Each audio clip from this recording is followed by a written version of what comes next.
Hei! Tässä videossa kerron, miten tulipesän voi korjata vuoraamalla pesän seinät niin sanotulla vermikuliittilevyllä.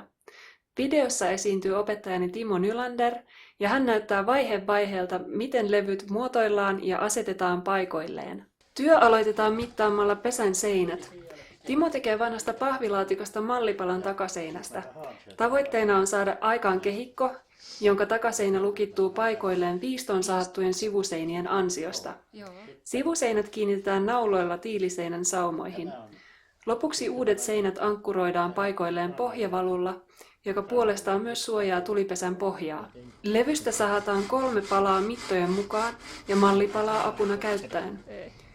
Jokaisen palan reunat viistetään noin 45 astetta niin, että kun ne asetetaan toisiaan vasten, syntyy 90 asteen kulma.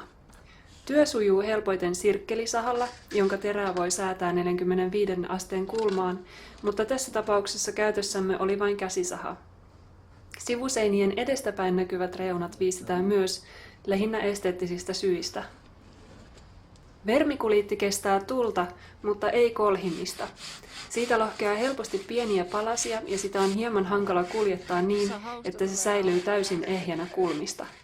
Muuten sitä on hyvin helppo käsitellä ja saha ja muut puuntyöstövälineet menevät sen läpi vaivatta. Kun kaikki 3 palasta on sahattu muotoihinsa, on aika etsiä sivulevyille hyvät kiinnityskohdat seinämistä. Tulipesä on usein niin kapea, ettei sinne mahdu tekemään reikää poralla, vaan naula tai muu kiinnitys on asetettava tiilien väliseen saumaan. Saumakohta merkitään levyyn kynällä ja siihen porataan sopivan kokoinen reikä, jonka läpi naula saadaan kiinnitettyä tulipesän seinään. Lasvara. Mm-hmm.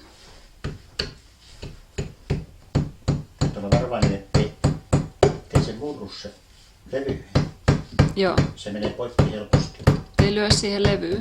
Niin, levyyn ei saa lyödä vaan naulaa. Tulee siihen ehkä pieni kerros.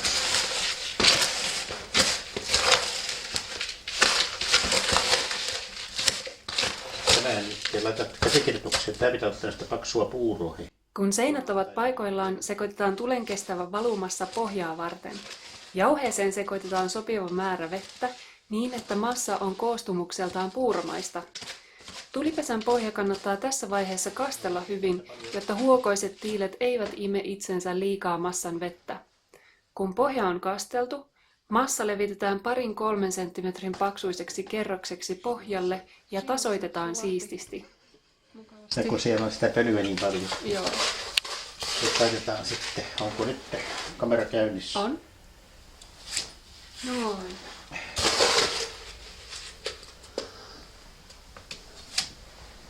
Vermikuliittilevyllä korjaamisen hyvät puolet ovat, että korjaus on helppo tehdä, se on kestävä ja se suojaa uunin alkuperäisiä rakenteita. Levyllä korjaamisen huonot puolet ovat, että pesän ulkonäkö muuttuu jonkin verran ja pesä saattaa kaventua liikaa.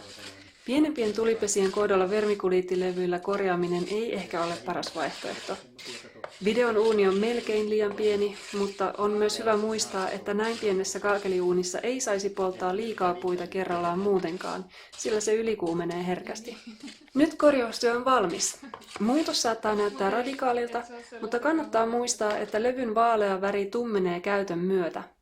Kiitokset materiaalien lahjoittamisesta haluaisin osoittaa Domus Classikalle ja erityiskiitokset upeasta näyttelysuorituksesta ojennan Timo Nylanderille. Suuret kiitokset vielä puitteiden järjestämisestä Jorma Heleniukselle.